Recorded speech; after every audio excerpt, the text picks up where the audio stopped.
యోహాను సువార్త 17:3.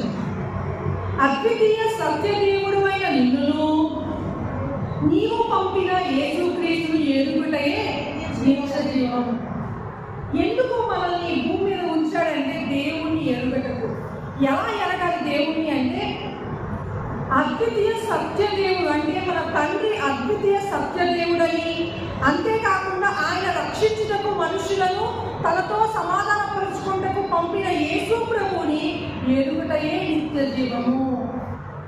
దీనికోసమే ఈ కారణాన్ని బట్టే మొదటిగా ప్రతి మనిషి కూడా ఈ భూమి మీద మొదటి కారణం ఏంటి, ఒక మనిషి జీవిస్తున్నాడు అంటే ఆయనే ఏకైక దేవుడని, అద్వితీయ దేవుడని, సత్యవంతుడని, అంతేకాకుండా ఆయన కుమారుని ద్వారా నిత్య జీవం ఇవ్వగలడని ఆయన్ని ఎరుగుటయే మొదటి కారణం. మన జీవితంలో ప్రతి దినము నిత్య జీవాన్ని ఇచ్చే దేవుణ్ణి మనము ఎరుగుతూ ఉండటానికి మనం ఈ జీవిత కాలంలో మనం ఉనికిలో ఉన్నాము, జీవిస్తూ ఉన్నాము అని మనము తెలుసుకోవాలి. రెండవ కారణం ఏంటి అంటే మనము మన జీవితంలో దేవుని ఆరాధించుటకు, దేవునికి మహిమ కలుగును గాక, హల్లెలూయా.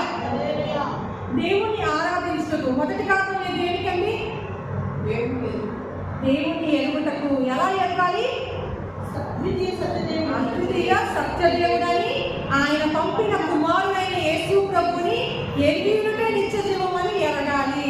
అందుకని ఈ భూమి మీద మన గురించి మనం తెలుసుకోకముందు మన దేవుని గురించి తెలుసుకుంటే మన గురించి మనం చక్కగా అర్థం చేసుకోగలుగుతాం.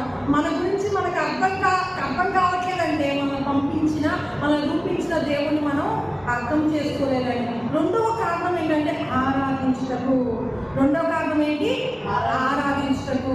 ఎందుకని ఈ భూమి మీద ఆరాధించే పరలోకంలో దేవుడిని ఆరాధిస్తాడు, కానీ ఈ భూమి మీద రాజులకు రాజైన దేవుణ్ణి, ప్రభువులకు ప్రభు అయిన దేవుణ్ణి ఆరాధించే గొప్ప భాగ్యము మనకి మాత్రమే ఇవ్వబడింది. దేవునికి మహిమ కలుగును గాక, హల్లెలూయా.